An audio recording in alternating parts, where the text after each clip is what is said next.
Today I'm in MITSUBISHI Outlander. In this video I'll tell you what is L on automatic transmission.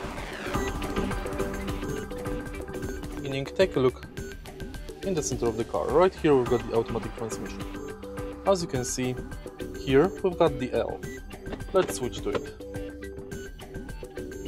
In the Mitsubishi Outlander, the L on the transmission gear selector stands for low gear, sometimes labeled as low range in the manual.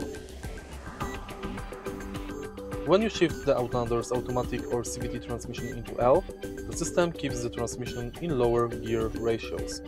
This increases engine braking and provides more torque to the wheels at low speeds. Use L mode in following situations: driving downhill, driving uphill, towing or heavy loads, off-road or slippery surfaces. If you find this video helpful, please leave a like, comment and subscribe.